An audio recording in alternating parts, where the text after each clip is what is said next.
Con la ayuda de mi esposa, esta tarde tenemos toda la intención de llevarte por la escritura a través de estas vasijas de barro. Yo quiero platicarte que en los tiempos bíblicos, en los tiempos de la Biblia, se acostumbraba el uso de las vasijas de barro. Hoy en día cada vez es menos el uso, pero en el tiempo de la Biblia el utilizar vasijas de barro era algo muy común. Y el utilizar las vasijas de barro dependía del lugar donde las tuvieras, y lo que le pusieras dentro iba a depender la función de esa vasija de barro. Y bueno, bíblicamente hablando, en la Biblia vamos a encontrar 7 tipos de vasijas que la palabra de Dios nos va a enseñar y que tienen que ver con nosotros. Así que te pido que anotes estas 7 vasijas que van a aparecer ahorita en su pantalla. Número 1, la vasija de honra. Número 2, vasija de misericordia. Número 3, vasijas escogidas. Número 4, vasijas limpias. Número 5, vasijas quebrantadas. Número 6, vasijas de deshonra o de usos viles. Y número 7, vasijas de ira. Bueno, entonces en este tiempo lo que vamos a estudiar es que cómo bíblicamente aparecen estas vasijas y cómo se relacionan conmigo. Y esto es algo muy importante porque dice 2 de Timoteo 2:20. Ayúdame a buscarlo en tu Biblia y lo vamos a proyectar aquí. En 2 de Timoteo capítulo 2, versículo 20 al 21. Escucha lo que dice el apóstol Pablo a su siervo Timoteo, su discípulo. Le dice: pero en una casa grande no solamente hay vasos de oro y de plata, sino también de madera y de barro. Y escuchen esto: además, unos tienen fines especiales y otros tienen fines comunes. Así que si alguno se limpia de estas cosas, será un vaso para honra, consagrado y útil para el Señor, preparado para toda buena obra del Señor. Aquí el apóstol Pablo nos está enseñando y nos está poniendo en nuestra mente la idea o el concepto de que en la casa del Señor hay distintos vasos. Hay vasos de plata, hay vasos de oro, hay vasos de madera, y dice hay vasijas de barro. Y el apóstol Pablo dice que si nosotros nos limpiamos de estas cosas, en un momento vamos a ver de qué cosas está hablando. Dice: vamos a hacer un vaso para honra, una vasija de honra, consagrada y útil para el Señor. Y dice aquí: preparado para toda buena obra. Y esto es muy importante porque tal vez tú no lo sepas, pero la palabra de Dios nos enseña que Dios mismo es como si fuera un alfarero. Di conmigo: alfarero. Dilo fuerte: alfarero. Isaías capítulo 43 versículo 1. Estoy poniendo lo que es la base de esta enseñanza del día de hoy. Dice Isaías capítulo 43 versículo 1: pero ahora así ha dicho el Señor, el que te creó, oh Jacob, el que te formó, oh Israel, no temas, porque yo te he redimido, te he llamado por tu nombre, tú eres mío. Ponga mucha atención, por favor, porque en este versículo dice aquí: el que te creó, oh Jacob, el que te formó.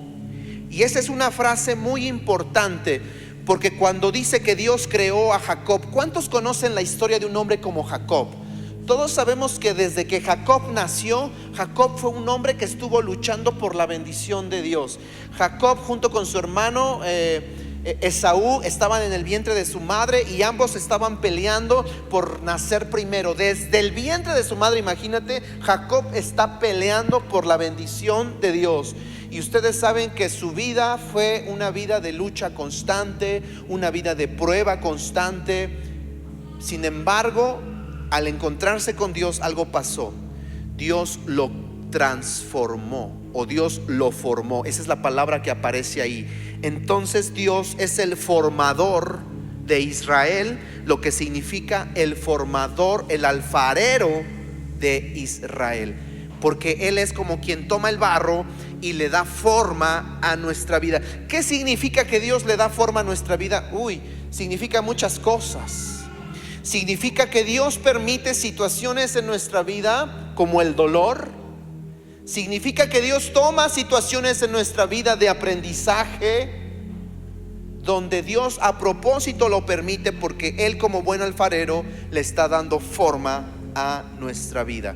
Procesos de dolor, procesos de sufrimiento que Dios utiliza para decirnos: yo soy el que te formó, yo soy el que le dio forma a tu vida. Entonces, desde esta perspectiva, yo quiero que entendamos que Dios es como el alfarero, que toma nuestra vida, y que tu vida y que mi vida están en las manos del alfarero, y que Él va a utilizar los distintos procesos en nuestra vida, como lo mencioné, para darle forma a nuestra vida, para que sea una vasija. Número 1, vasija de honra. Vamos a ver la primera, por favor. Vamos rápidamente a estudiar esta vasija de honra. Y de acuerdo a lo que los eruditos y los estudiosos nos enseñan, de acuerdo a las costumbres bíblicas de aquel tiempo, una vasija de honra era puesta en la puerta de la casa. Qué interesante, ¿no? Esta vasija de honra era puesta en la casa. ¿Por qué razón era puesta en la puerta de la casa esta vasija de honra? Y es muy interesante porque cualquier persona que llegaba a visitarte, si alguien llegaba a visitarte, tenías una visita, y como todos sabemos, en aquel tiempo los caminos polvorientos, los caminos desérticos, los caminos con mucho sol, bueno, llegaban a visitarte, y al encontrar en la puerta una vasija de honra, lo que significa es que esta persona podía tomar esa agua, y antes de entrar a tu casa podía beber de esa vasija de honra. ¿Y sabes qué es lo que tú hacías? De una manera como educada, de una manera amable, de una manera desprendida, tú todos los días en la entrada de tu casa rellenabas esa vasija de honra, para que cualquiera que llegara a visitarte, cualquiera, pudiera tomar, tuviera acceso a esa vasija de honra. Estas vasijas de honra también se colocaban en la entrada del templo, para todos los que llegaban a visitar el templo, o que llegaban a congregarse al templo, o que llevaban su sacrificio al templo, podían tomar de esa vasija de honra.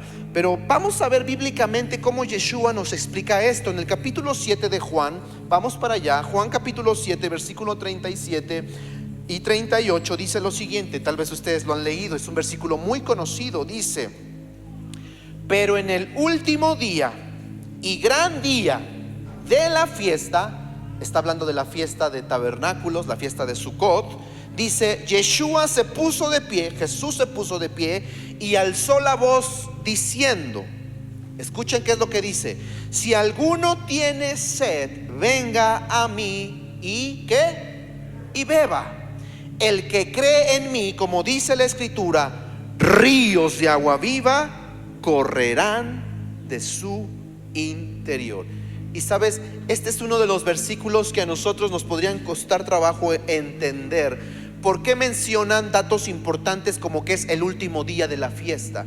¿Sabes por qué? Te voy a explicar lo que está sucediendo aquí. ¿Sabes tú que miles de familias llegaban y subían a la fiesta? Subían a Pesach, la fiesta de Pascua, subían a la fiesta de Shavuot o Pentecostés, y subían a la fiesta de Sukkot. Cada año, por mandamiento del Señor, 3 veces al año te tenías que presentar tú con tu familia en las fiestas del Señor. Así vivieras en el último lugar del país, tenías que trasladarte y presentarte en el templo diciéndole al Señor: presente en esta fiesta. Entonces, Yo llevaba a mi familia y llevaba, a lo mejor no podía llevar el sacrificio, es decir, no podía llevar el animalito, no podía llevar la ofrenda, pero ahí mismo en Jerusalén podía yo comprar el animalito, podía comprar la ofrenda y la presentaba. Entonces imagínense, esta fiesta que dura 8 días, al término de los 8 días, ¿sabes cómo terminaba el patio del templo? ¿Sabes cómo terminaba el patio del templo después de 8 días de fiesta, donde llegaban miles de familias? Por supuesto, terminaba sucio, había mucha basura. ¿Y sabes qué es lo que hacían los levitas, los que servían en el templo? Agarraban las vasijas de honra que estaban en las puertas del templo y vaciaban esa agua sobre las escaleras del templo, sobre el patio del templo. Vaciaban esas vasijas de honra para que se limpiara el patio del templo. Es en ese momento que el agua está cayendo, es en ese momento que el agua está corriendo, que Yeshua se levanta, Jesús se levanta y dice: si alguno cree en mí, yo voy a saciar su sed y de su interior van a correr ríos de agua viva. ¿Sabes lo que está diciendo Yeshua aquí? Yo soy como esta vasija de barro, como esta vasija de honra, que todo aquel que venía podía tomar de esa vasija y podía tomar de esa agua. Así soy yo. Si tú vienes a mí, yo soy una vasija de honra, puedes tomar de mí para que tu sed pueda ser saciada. ¿Sabes? La sed no es otra cosa más que una necesidad inherente en la vida del hombre. No es algo que tú puedes decir: bueno, tengo sed, no pasa nada. Tal vez 1 hora, tal vez 2 horas. Pero cuando tienes demasiada sed, ¿alguien ha tenido demasiada sed? Que tú dices: Dios mío santo, necesito algo porque se me están pegando los labios, se me está pegando todo. Y no sé, empiezas a caer en desesperación, porque la sed no es una necesidad que tú dices: ay, ya se me quitó la sed. No, si no tomas, no se te va a quitar la sed. Es así de simple. Yeshua dice: si tú bebes de mí, se te va a quitar la sed. Es decir, tu necesidad va a ser satisfecha. Y la pregunta es, bíblicamente, espiritualmente hablando, ¿quiénes son esas vasijas de honra? En la casa del Señor, ¿quiénes son estas vasijas de honra? ¿Sabes quiénes son esas vasijas de honra en la casa del Señor? Podemos ser tú y podemos ser yo. Son personas que tienen una relación con Dios, que se llenan todos los días con la finalidad de que cuando una persona viene a visitarte, con la finalidad de que cuando una persona se topa contigo en tu día a día, puede encontrar que tú tienes agua y que puedes satisfacer la sed de esa persona, por lo que tú estás lleno de esa agua. Las vasijas de honra son personas que han tenido un encuentro con Dios, que se están llenando constantemente de palabra, que se están llenando de la presencia del Señor. Y por eso cuando una persona se encuentra contigo, encuentra que tú tienes un consejo, encuentra que tú tienes una palabra que decirle. Puede ser algo tan sencillo como un abrazo, puede ser algo tan sencillo, pero algo que le transmite ánimo, algo que le transmite esperanza. ¿Sabes? En la escritura encontramos a una mujer, que es la mujer samaritana, una mujer que se convirtió en una vasija de honra. ¿Cuántos han escuchado, han leído esta porción de la mujer samaritana? Esta mujer samaritana, como todos ustedes saben, era conocida en su barrio como la viuda negra, ¿no? Porque ya llevaba 5 maridos y ya estaba con el 6º. Entonces la reputación de esta mujer estaba por los suelos. Entonces esta mujer, imagínate, al mediodía lleva su vasija de honra en el hombro y va al pozo de Jacob. Esta mujer samaritana. ¿Por qué al mediodía? Era la hora cuando nadie va. Todos acostumbraban al final del día ir a sacar agua del pozo, porque el calor ya no está tan fuerte. Pero ella tiene que ir al mediodía porque es una persona rechazada, es una persona excluida de la sociedad, y lleva su vasija de honra y llega al pozo de Jacob. Y cuando llega al pozo de Jacob, se encuentra con que está Yeshua, está Jesús sentado en el pozo. ¿Y qué es lo que le dice Jesús? Jesús le dice a la mujer samaritana: dame de, ¿qué le dice? Dame de beber. Dice aquí Juan 4:7: vino una mujer de Samaria para sacar agua, y Jesús le dijo: dame de beber. ¿Sabes que a partir de ahí la vida de esta mujer fue transformada? Porque Yeshua la confronta. Yeshua, como una vasija de honra que está lleno de agua, le empieza a ministrar, que incluso le dice: yo conozco tu historia. Esta mujer se sorprende y dice: ¿cómo sabes tanto de mi vida? ¿Y saben cuál es lo mejor de esto? Que Yeshua la ministra, esta mujer recibe. ¿Y saben qué es lo que pasa? Dice que esta mujer sale corriendo al pueblo, a la aldea, y sale a gritarles a todos: oigan, encontré una persona que me acaba de decir todo lo que he vivido, todo lo que he hecho. Esta persona ha de ser el Mesías. Y dice la palabra de Dios ahí en el Evangelio de Juan capítulo 4, que ese día todos los de la aldea creyeron en Yeshua. La mujer que todos odiaban, la mujer que nadie quería, la mujer que era repudiada, es transformada su vida y se convierte en una vasija de honra. Y si tú estás aquí sentado y le has preguntado al Señor: ¿qué quieres que yo haga, Padre? Dios te dice: yo quiero que tú seas como una vasija de honra, que te estés llenando. Porque va a llegar un momento, como un encuentro divino, como Jesús con esta mujer. Esa mujer se levantó ese día como siempre, normal. Pues voy a traer agua, es algo que tengo que hacer, tengo que llenar mi vasija. Nunca pensó, nunca le pasó por la cabeza que ese día las cosas iban a transformarse.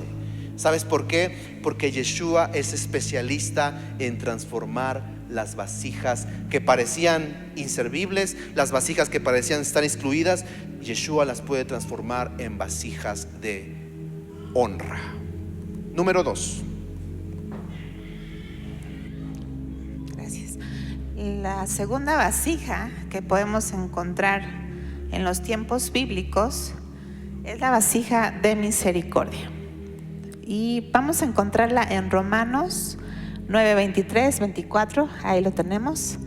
Dice: ¿y qué hay si Él hizo esto para dar a conocer las riquezas de su gloria sobre los vasos de misericordia que había preparado de antemano para la gloria?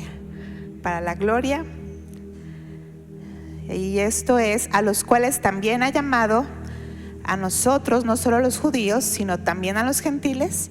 Y aquí nos habla de vasijas de misericordia, y dice que Dios ha llamado a estas vasijas de misericordia.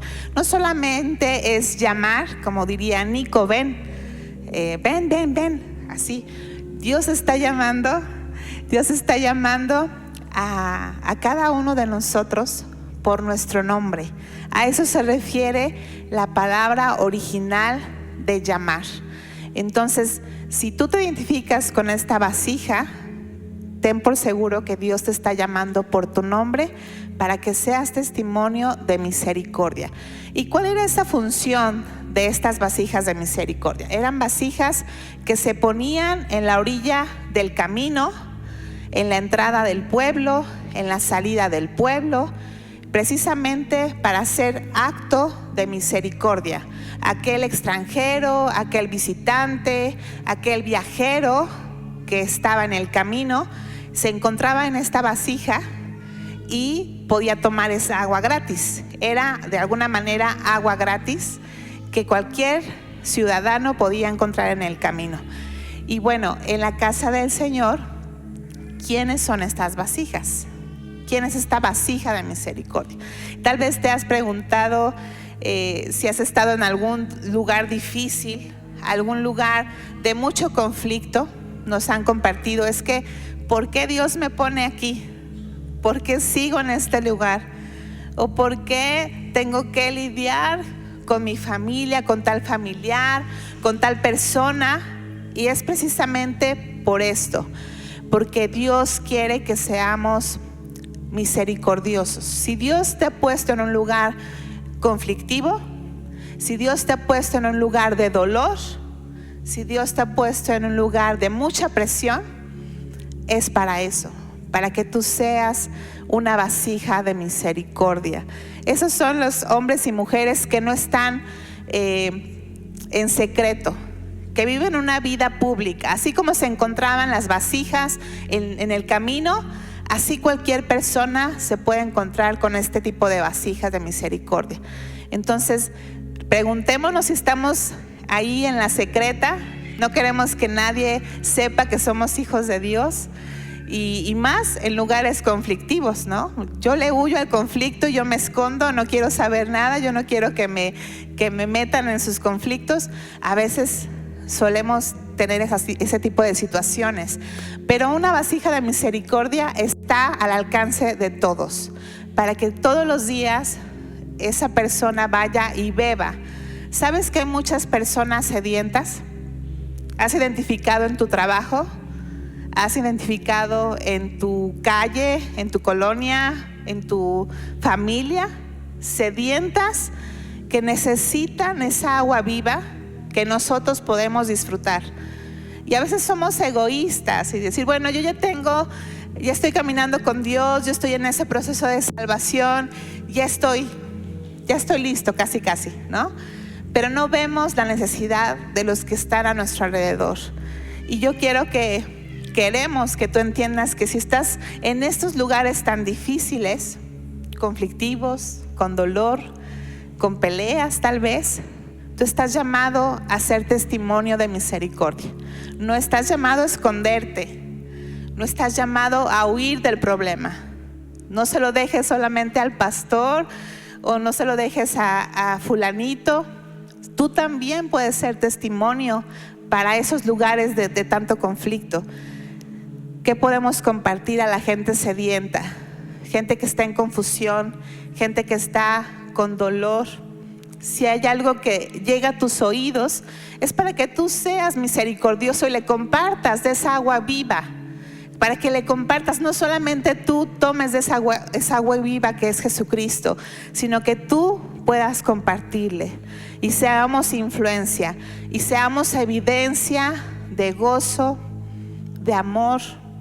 En este mundo de tanto egoísmo, de que cada persona ve por lo suyo, que nada más le importa a cada quien sus problemas, nosotros podemos ser una vasija de misericordia. ¿Ya te viste ahí? ¿Alguno de ustedes se ha visto ahí?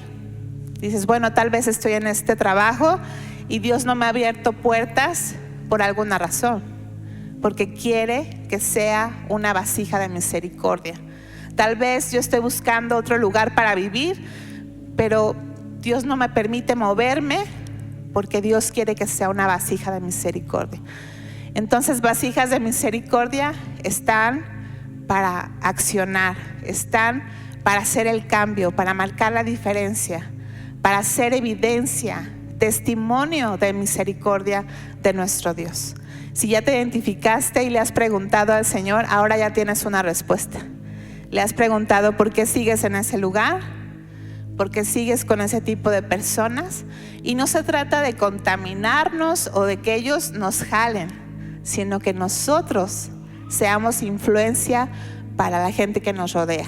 En nuestro trabajo, la manera en que hacemos nuestro trabajo con excelencia, puntualidad. En nuestra casa, la manera que hablamos a nuestros hijos, a nuestro esposo. En nuestra familia, que seamos una familia diferente, no del montón. Y siempre se lo repetimos a nuestros hijos, tú no eres del montón, tú no tienes por qué conformarte al mundo, tú eres influencia para marcar la diferencia. Entonces ya tenemos claro por qué somos esas vasijas de misericordia. Ya no te vas a preguntar, ¿por qué sigo aquí? Sino ya tienes claro ese trabajo especial que Dios ha encomendado y que no es secreto. Y que aunque sea una palabra, un abrazo, una expresión de amor, Dios lo ve. Dios ve cada acto de misericordia que tú das. Y créeme que va a venir la recompensa a su tiempo. Así que vamos a la tercera vasija. Número 3, vasijas escogidas. Esta es muy especial porque en la Biblia encuentro un personaje que es para nosotros un ejemplo de ser una vasija escogida. Es el apóstol Pablo. Tal vez tú desconozcas algunos detalles sobre la conversión de un personaje como el apóstol Pablo. Ahora, tú debes saber que el apóstol Pablo era un hombre sumamente religioso, que su religión lo llevó a perseguir a los primeros creyentes en Yeshua. y no perseguirlos solamente, asesinarlos. Entonces Pablo se convierte en uno de los personajes que se dedicaba a perseguir a los primeros creyentes en Yeshua, para asesinarlos. Él incluso tenía permiso de los líderes judíos para poder asesinar a estos creyentes. Imagínate qué clase de persona, qué clase de religiosidad la que tenía, el celo que tenía un hombre como el apóstol Pablo. Sin embargo, dice la palabra de Dios que él va camino a Damasco, él va en su caballo, él va acompañado de ciertas personas, y dice la palabra de Dios que tiene un encuentro con Yeshua, una luz resplandeciente que lo tira del caballo, y él pierde la vista y solamente escucha una voz que dice: ¿por qué me persigues, Saulo? Y Pablo le pregunta: ¿quién eres? Y le dice: soy yo, Yeshua, Jesús, a quien tú persigues. Y en ese momento Yeshua le da unas instrucciones, le dice: no vas a recuperar la vista hasta que hagas esto y esto. Y le dice: tienes que ir a la casa de tal y tal persona. Y dice la palabra de Dios que a la par también Dios le habla a un hombre llamado Ananías. Y Dios le dice a Ananías: Ananías, quiero que vayas y ores por esta persona que no tiene la vista, y vas a orar y va a recuperar la vista. Y Ananías dice: sí. Y Dios le dice: su nombre es Saulo de Tarso. Y cuando dice el nombre, dice Ananías: ey, momento, ¿quieres que vaya yo a orar por esta persona que se dedica a matar? Yo creo que no voy a poder, porque qué tal si me mata a mí. Entonces Jesús le dice: ve y haz lo que tienes que hacer. Entonces Ananías va, y dice la palabra de Dios en Hechos 9:15: y le dijo el Señor: ve, porque este hombre me es, subrayen esto, instrumento escogido para llevar mi nombre. ¿Qué era Pablo?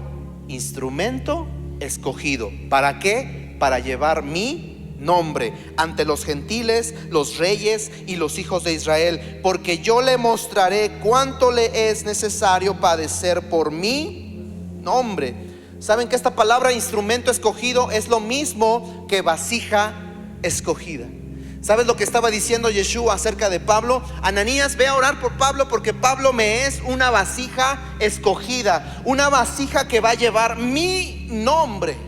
¿Qué significa que Pablo era una vasija escogida y que iba a llevar su nombre? Bueno, ¿qué era una vasija escogida en los tiempos bíblicos? Una vasija escogida era una vasija especial. Ustedes saben que el alfarero está trabajando con sus manos, está dándole forma a la vasija, y de repente él está trabajando, y cuando terminaba de trabajar esta vasija, ¿sabes qué hacía el alfarero? Veía la vasija y decía: esta vasija me quedó muy bien. Había vasijas que le quedaban bien, pero esta le quedó muy bien. Estaba orgulloso el alfarero de decir: híjole, esta vasija me quedó increíble. ¿Sabes qué es lo que hacía el alfarero con una vasija especial, con una vasija escogida? ¿Sabes lo que hacía? Agarraba esa vasija e iba a su cuarto y la ponía en un lugar oscuro. Escondía la vasija escogida, la vasija especial, la agarraba y la escondía en un lugar seguro. Y tú dices: ¿y eso para qué? ¿Sabes por qué lo hacía? Para que cuando llegara un cliente, todos los clientes que llegaban a lo mejor pedían cualquier tipo de vasija, pero de tiempo en tiempo llegaba un cliente especial que decía: yo sé que tú tienes en algún lugar, tienes una vasija especial. ¿Sabes? Tengo una fiesta y necesito una vasija especial. ¿Sabes? Tengo alguna recepción en mi casa y necesito una vasija especial, y yo sé que tú tienes una vasija especial. Entonces el alfarero decía: espérame, tengo una y te la voy a enseñar. Entonces el alfarero agarraba, iba al oscuro, sacaba la vasija y se la enseñaba. Dice: esta es la vasija especial para mí, esta es una vasija escogida. Y entonces el cliente especial decía: wow, está increíble esta vasija, me la llevo. Entonces lo que agarraba el alfarero era que la volteaba y le ponía su firma, su autógrafo. Entonces esa vasija era digna de llevar su nombre, para que cuando la gente viera esa vasija, ¿de quién hizo esa vasija? La volteaban y decían: ah, la hizo fulanito de tal. Eso significaba que esa vasija llevara su nombre. Y esto es interesante porque ¿sabes cómo fue el proceso de un hombre como el apóstol Pablo? Fue un proceso muy difícil. A veces pensamos que Pablo se convirtió al Señor, tuvo ese encuentro e inmediatamente empezó a servir al Señor. ¿Sabes que la Biblia enseña que no es así? ¿Sabes que la conversión de Pablo no fue tan solo ese encuentro que tuvo donde perdió la vista? Llegó a recuperar la vista. Y dice la palabra de Dios que fue con la iglesia en Jerusalén, se presentó con ellos en la iglesia en Jerusalén y le dijeron, le estrecharon la mano, le dijeron, bienvenido, qué padre, qué bueno. Pero Pablo dice, ¿y ahora qué sigue? La palabra de Dios dice en Gálatas capítulo 1 y Gálatas capítulo 2 nos enseña que Pablo fue al desierto. ¿Sabes cuántos años estuvo Pablo en el desierto? 3 años. ¿Qué hace Pablo en el desierto si ya se convirtió? 3 años donde él estuvo en la oscuridad, 3 años donde Pablo tuvo que esperar a ser usado por Dios, 3 años donde Pablo tuvo que aprender, 3 años donde Pablo tuvo que prepararse para ser un instrumento escogido. Ahí no acabó todo, ¿sabes? Después de esos 3 años, él regresa a su tierra, a Tarso, y se dedica a trabajar. ¿Sabes cuántos años trabajó en Tarso Pablo? 14 años. Más 3 años en el desierto. 17 años después de su conversión, el apóstol Pablo comenzó a ser usado por el Señor. Ese es el proceso que Dios puso en el apóstol Pablo, donde lo tuvo en lo secreto, donde lo tuvo en lo oscuro, donde dice, si eres un instrumento escogido, si eres una vasija muy especial, pero primero tengo que darte este trato, tengo que esconderte, tengo que tenerte aquí. Y dice la palabra de Dios que el apóstol Pablo fue escogido por Dios para llevar su nombre. Y Pablo era un portador del nombre de Dios delante de reyes, delante de los gentiles, delante de los judíos. Pablo era un hombre tan preparado que podía llevar el nombre, era digno de llevar el nombre de Dios delante de cualquier persona a la cual él expusiera la palabra de Dios. Y sabes, yo he entendido mucho este procedimiento y me emociona porque hay muchas vasijas que son escogidas. En este lugar yo sé que hay vasijas escogidas. Son personas que el Señor ha escogido y que los escogió quizá desde hace mucho tiempo y que le han dicho al Señor, ¿y qué pasó? Dios me dijo que me había escogido y yo sigo haciendo lo mismo, ¿no? Estoy en el mismo lugar. ¿Qué pasa, no? Que ya Dios se olvidó de su promesa, Dios ya se olvidó de mí. Y sabes una cosa, una característica de los vasos escogidos es que Dios los tiene en el secreto. Dios los tiene escondidos. Dios los tiene en la oscuridad. ¿Saben? A mí muchas veces me dijeron, Dios te va a usar, Dios va a hacer esto contigo. Y saben, muchas veces yo me desesperé porque yo decía, pues ¿qué va a pasar? Yo no sé, quiero hacer algo, quiero servir al Señor. Pero muchas veces yo no veía nada. Al contrario, yo me encontraba luchando con hábitos, luchando con situaciones en mi vida que dice, ¿cómo Dios me va a usar si estoy re mal? Si soy un desastre, ¿cómo es que Dios me va a usar? Y me decía, pero Dios te va a usar. Y yo decía, sí, ya sé que Dios me va a usar, pero ni siquiera puedo renunciar a este hábito, ni siquiera puedo dejar de hacer esto. ¿Cómo es que Dios me va a usar? Y saben, Dios nos escoge, Dios nos llama, pero definitivamente nos mete en un proceso. Él no ha olvidado lo que te ha dicho, Él no ha olvidado lo que te ha hablado. Simplemente que te tiene en el proceso ahí escondido. Isaías 50:10. Este es un versículo interesante porque me habla mucho acerca de mi experiencia y seguramente la experiencia de algunos de ustedes. Dice, ¿quién está entre ustedes? ¿Quién entre ustedes teme al Señor y escucha la voz de su siervo? Y dice aquí, el que anda en tinieblas y carece de luz, confíe en el nombre del Señor y apóyese en su Dios.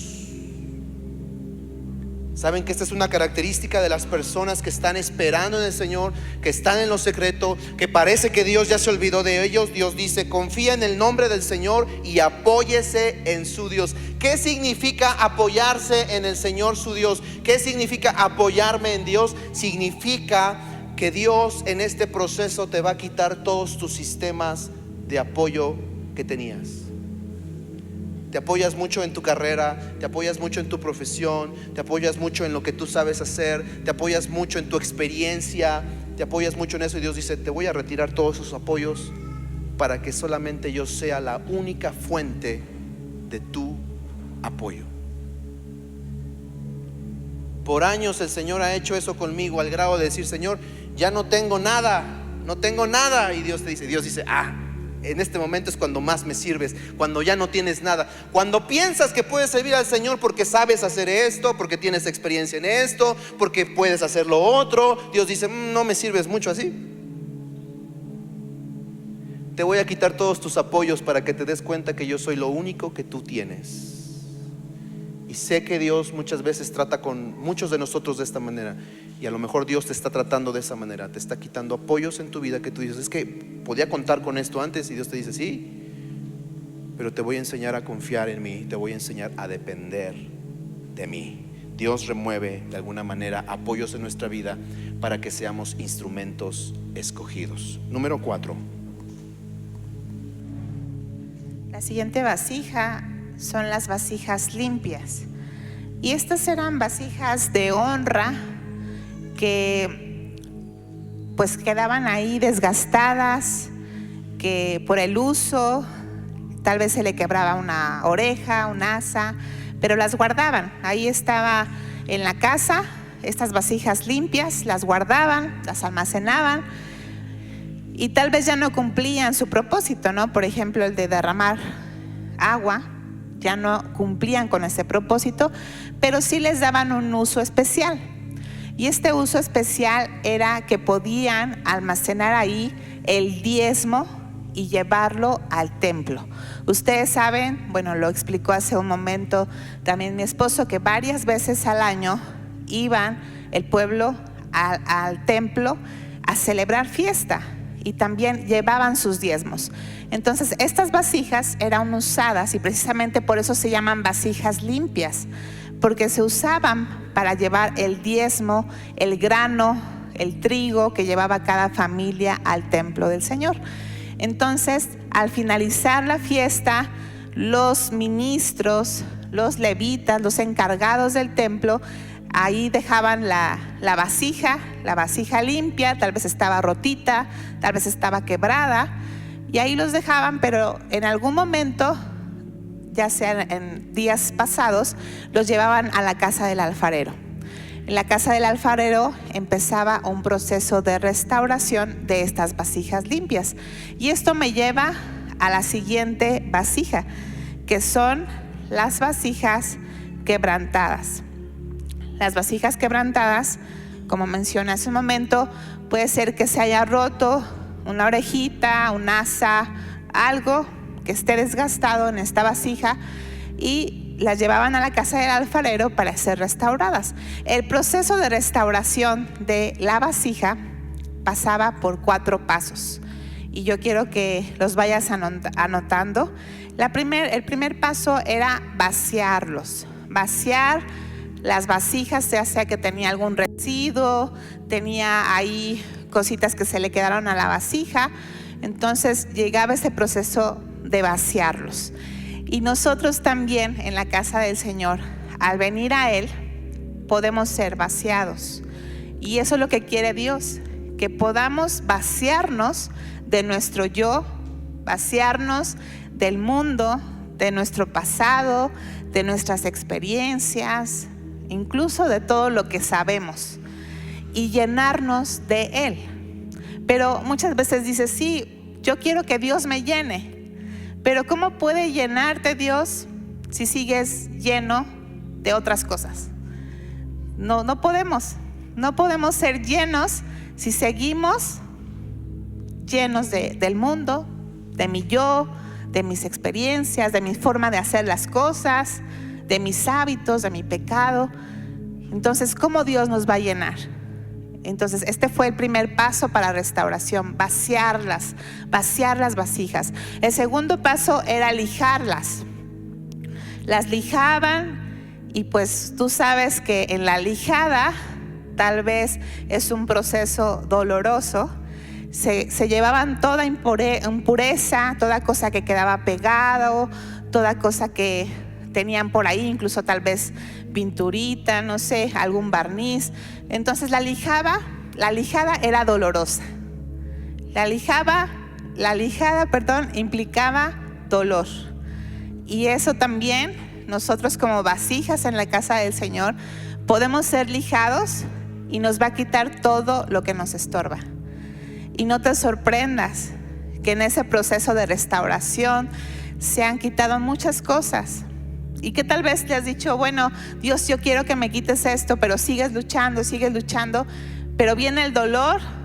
Entonces le dices, ay, pero no tanto. Sí quiero, pero no tanto. No quiero pasar por dolor. Y es lo que veíamos hace un momento. Esa lijada conlleva a que nos quite todo lo que nos estorba. ¿Qué es lo que te estorba? ¿Qué es lo que te está estorbando para que tú seas restaurado? Para que seas una vasija. Tal vez estamos quebrados, tal vez estamos rotos, pero no nos negamos a ser restaurados porque nos seguimos llenando de otras cosas. El tercer paso para la restauración, así se llama, restauración, y bueno, era un proceso de pegar, de hacer las piezas que faltaban, las orejas, las asas, de darle forma a la vasija para que quedara como nueva. Entonces, en este proceso es muy peculiar y me encanta cómo Dios hace las cosas, ¿no? El proceso empezaba, el alfarero salía del pueblo y recolectaba animalitos, las sanguijuelas, no sé si las conozcan, si las han visto, sanguijuelas que le ayudarían a pegar esa pieza, esa oreja, esa asa. Entonces machacaba las sanguijuelas y ¿qué creen? Las mezclaba con barro. Entonces quedaba un barro extra fuerte, un pegamento extra fuerte, porque lo que ayudaba a pegar era la sangre de las sanguijuelas. Entonces es un proceso muy importante para los que conocemos del Señor. Sabemos que la sangre es un tema muy importante, ¿verdad? Que la sangre de nuestro amado Salvador es la que nos ayuda a ser restaurados, que gracias a ese derramamiento de sangre es que nosotros podemos tener vida y vida en abundancia. Es que nosotros podemos empezar de nuevo gracias a ese sacrificio en la cruz del Calvario. Entonces esa sangre de este animalito que estaba en los animales, a mí me recuerda que solamente yo puedo ser limpio por esa sangre preciosa. Yo puedo ser transformado a reconocer mi pecado, mi condición delante de Dios, y lo vimos en el seminario de Live Free. Si no pudiste ir, anótate para el siguiente. Yo soy pecador, yo soy pecadora. Cada uno de nosotros pecamos y todos los días podemos fallar. Si tú no reconoces esa condición de necesidad de ser restaurado, vamos a seguir batallando con los mismos patrones, con la misma conducta, con los mismos hábitos pecaminosos. Y el cuarto paso de este proceso de restauración era que lo llevaba otra vez al horno. Llevaba la vasija al horno. Ya estaba la parte que faltaba pegadita con la mezcla de sangre y barro. Entonces ahora lo metía al horno nuevamente. Y este proceso del horno, del fuego, sabemos, a los que estamos en el camino del Señor, que son pruebas. Puede que sean pruebas, que tu fe esté siendo probada, que estés pasando por cierta prueba. Y muchos decimos no a la prueba porque es dolorosa, porque es pasar por ese proceso de fuego, de transformación en nosotros, de restauración, de vaciarnos, de lijarnos y terminar con el horno. Dice Isaías 43:2, no sé si lo tenemos ahí en pantalla. Isaías 43:2: cuando pases por las aguas, yo estaré contigo, y si por los ríos, no te anegarán. Cuando pases por el fuego, no te quemarás, ni la llama arderá en ti.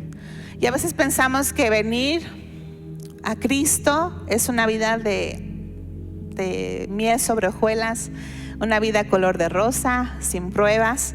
Y Dios no nos está diciendo que no vamos a pasar por el fuego. Dios no nos está prometiendo eso. Dios nos está diciendo, si tú pasas por el fuego, no te quemarás. Así es, a los que son fieles a Dios, a los que se enfrentan a ese proceso de restauración en las manos del alfarero. Los fuegos de Dios no nos dañan. Si tú has pasado por pruebas, sigues pasando por pruebas, tú debes de entender que ese proceso de fuego no te va a dañar, sino al contrario, va a ser benéfico para ti, porque será el proceso de restauración por completo. No podemos decirle no a los fuegos de Dios. ¿Y quiénes son estas personas en la casa del Señor? Son personas que tal vez se han desgastado.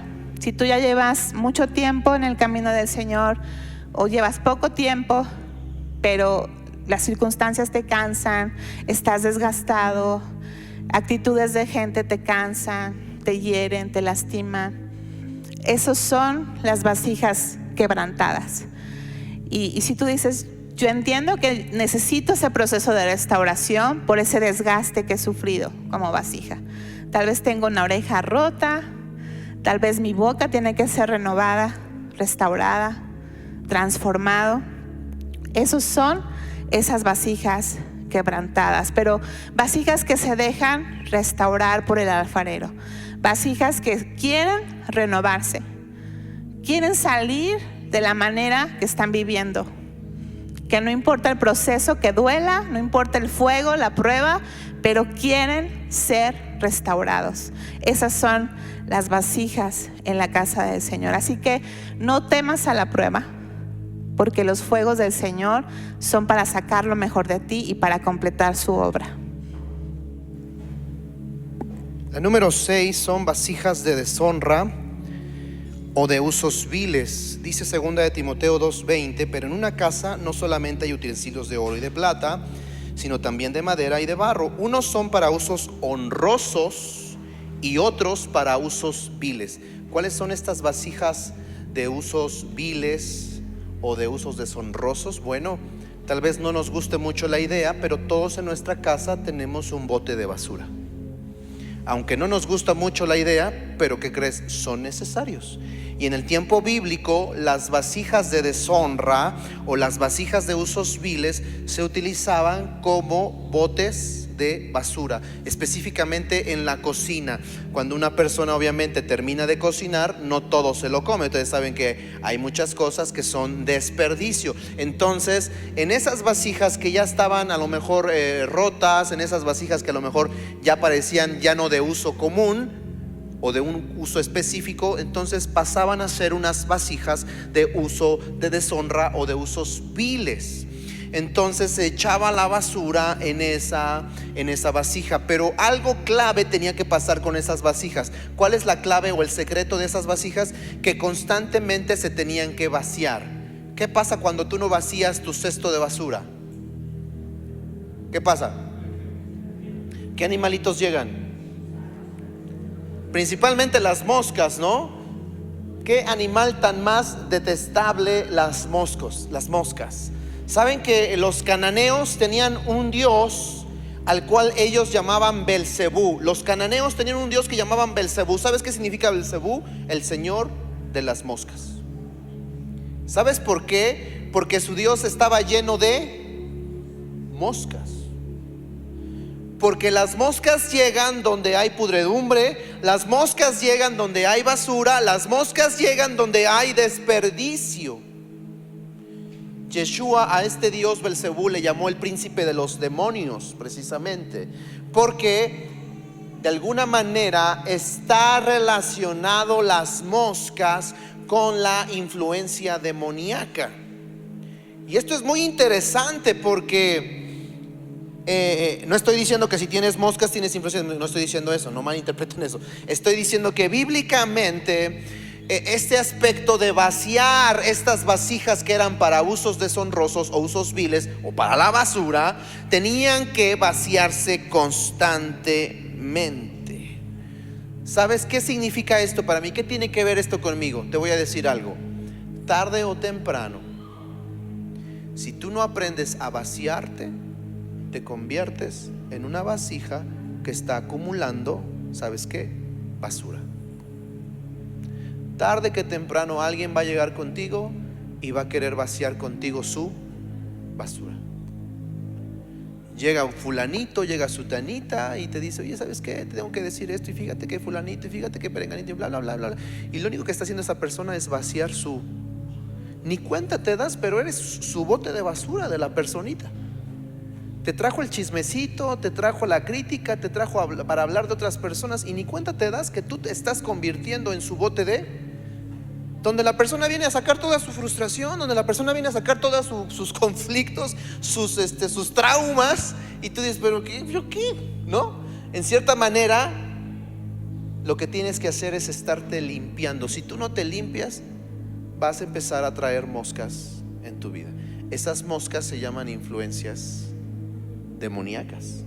Influencias donde tú dices: no sé por qué no puedo dejar de hacer esto, no sé por qué no tengo este tipo de pensamientos obsesivos, no sé por qué tengo este tipo de reacciones en mi vida que son tan dañinas, tan negativas, tan nocivas.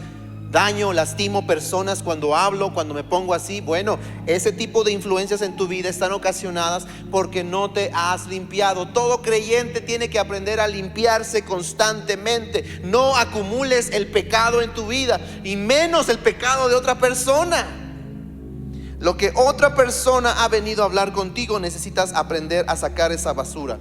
A veces es basura, pero también déjame decirte, a veces son heridas, a veces son ofensas.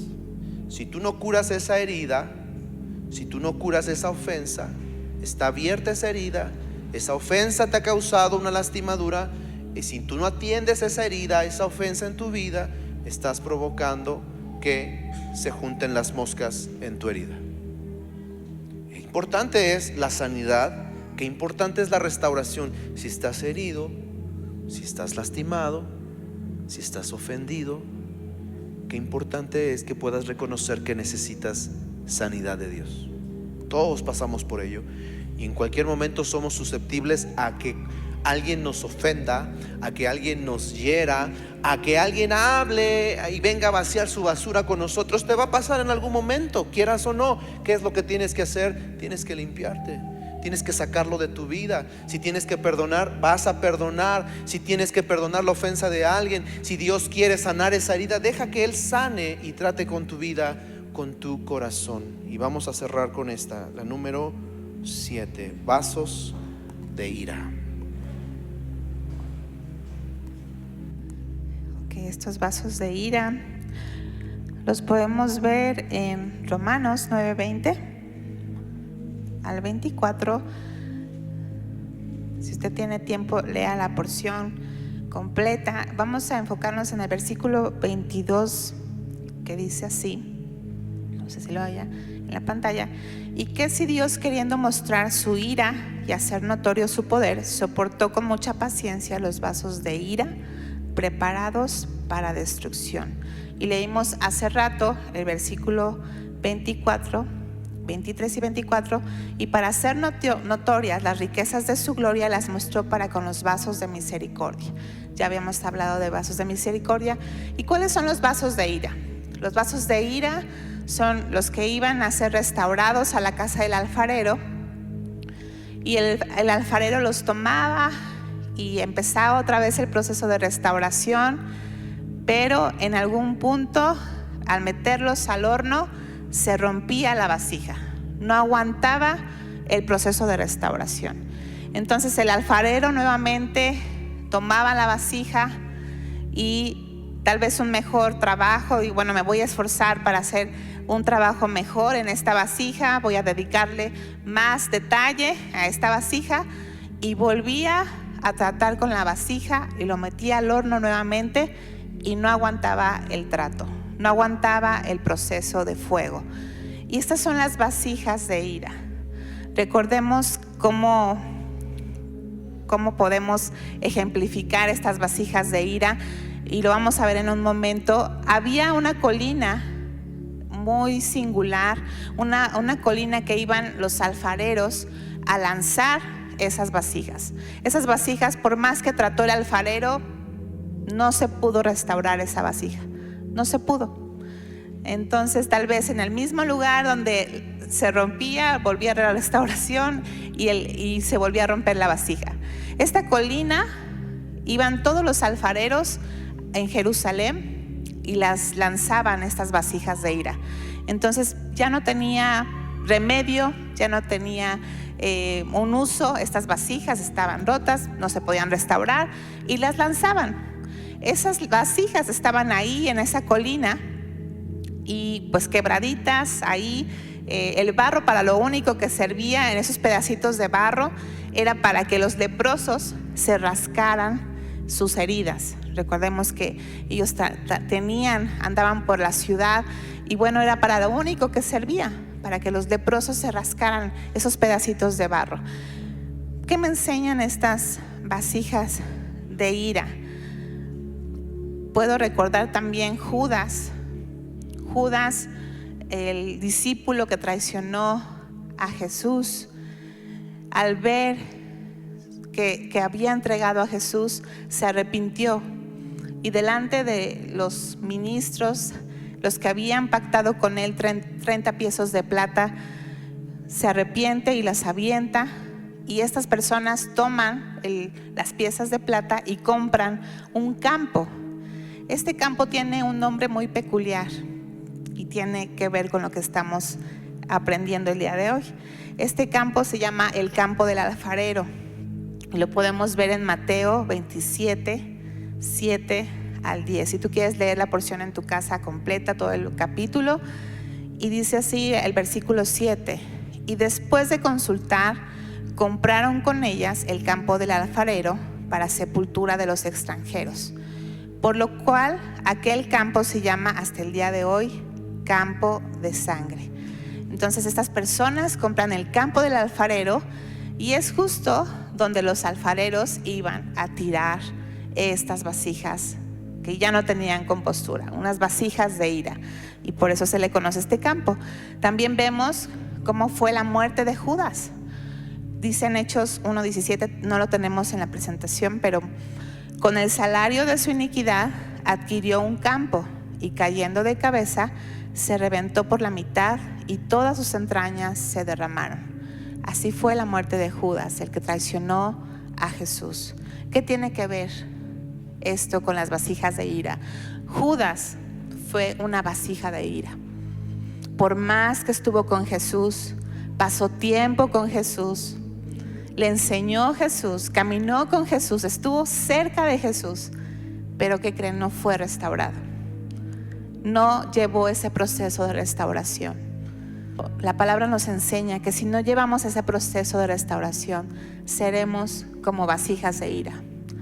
Tal vez en nuestra necedad de no querer ser transformados, de no querer salir la forma en que vivimos, Dios nos libre de ser vasijas de ira y que no haya remedio en nosotros.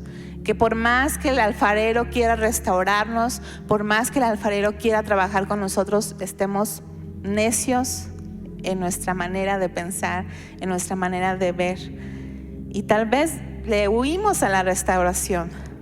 También vemos como el profeta Jeremías, en algún momento Dios le dice y le dice: ve a casa del alfarero.